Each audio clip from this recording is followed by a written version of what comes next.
This is Star Stable. Now, it's not my game of choice, all right? It's a horse game, most likely targeted at young girls, and it has awakened the fury of European regulators. As you can see right here from TechSpot, it says European watchdogs demand game companies stop predatory virtual currency sales to children. These common sense rules would protect adults just as much as children. Now, it's pretty obvious here what they're talking about, this kind of microtransaction thing that is kind of ran at children, ran at young people. They obfuscate what the cost of in-game currency is with what real-world currency is. And so the, there was a controversy around this with V-Bucks, I remember, where kids were just kind of stealing their parents' credit cards and buying a crap ton of V-Bucks. And then, the inevitable happened and they had to stop that. And, it is what it is. But this whole thing stems from a Swedish consumer complaint. All right. So this was purely a European situation. It was not something involving the USA. So here we have it. Um, what it is here is that this complaint surrounds these things right here. It says direct appeals to children in the advertisements, urging them to buy or persuade adults to buy for them in game currency or items. Now, this is what they don't want to happen anymore. Okay. The use of pressuring techniques such as purchase through time limited practices and to unduly influence children to purchase in game virtual currency or in game content. Now, this means skins, DLCs, all this stuff, okay? Like special items, that thing. They have a lack of clear and transparent information adapted to children about buying and using the game's in game virtual currency, leading consumers to spend more than they intend to. Okay. Failure by the company. Now, again, this is Star Stable. Failure by Star Stable to ensure that the influencers promoting their products clearly disclose the commercial content and do not duly influence children with their marketing techniques. So, this is what the European regulators are setting forward with these. I wouldn't say that these are the rules right now. The new rules are not out just yet. They just ruled that they're going to start putting an end to this. That the new regulatory procedures are in motion, and so we're going to see this stuff kind of erupt out going forward. Now, I don't know about you, but I think this is a good thing. I'm not for corporations being told what to do by governments because we end up in pretty murky territory, as you've seen in the past when we start doing that. However, um, in this case, there needs to be some type of restriction on the microtransaction mania that's going on right now, and mania in the mental health sense, okay? I don't like the idea of skins to begin with.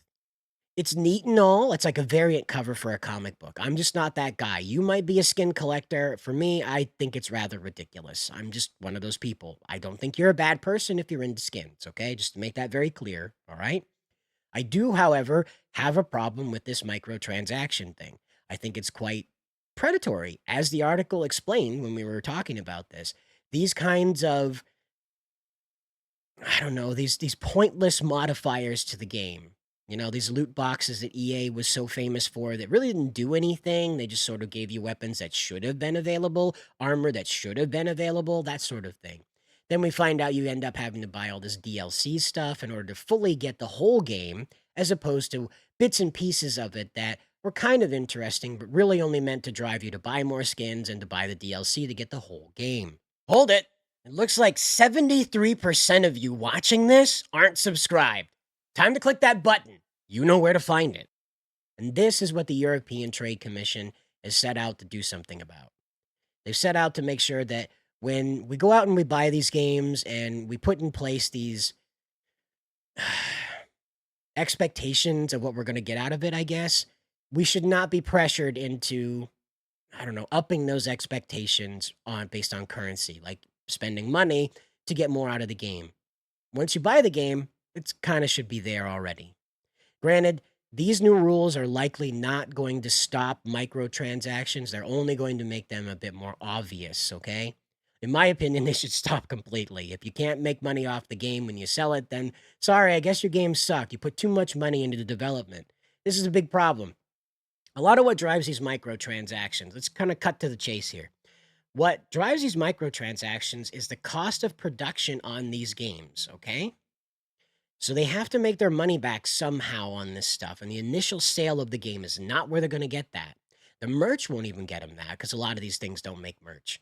So what ends up happening is they create in-game merch. Ooh la la! Then they don't have to pay for the production of anything physical, and they can just modify some clothing options that they had and some concept art that they had, and ta-da! We've got now a $6 purchase that you can make through the microtransaction machine. And there you go. That's what this is about.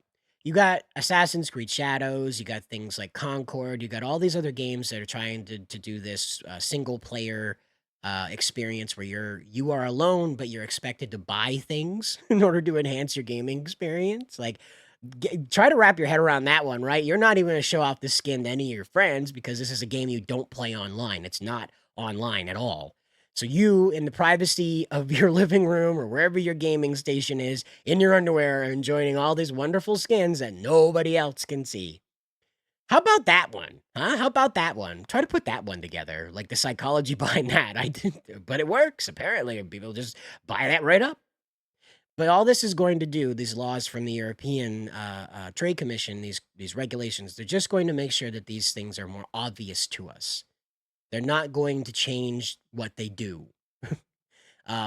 So when you go to buy V-Bucks or whatever the in-game currency was for Star Stable, horseshoes, let's call it golden horseshoes. You got to go buy 10 golden horseshoes. Well, now there won't be 10 golden horseshoes anymore. They'll just be euros to horseshoes. That'll be how it's presented. In order to make sure it's abundantly clear that you must spend real world money in order to obtain this currency within the game that is not real. Okay? And that'll drive that home. It's very simple. It's an annoying change, certainly for the programmers. They're going to be very annoyed to have to go through and fix all of this, every programmer that's involved in this stuff, but it is a necessary change. I personally think that this is going to set a very interesting a precedent going forward with the rise of Chinese games. Because the gacha games are going to be in complete conflict of this. Sorry, Genshin Impact is going to be the next one to catch hell when these regulations come through.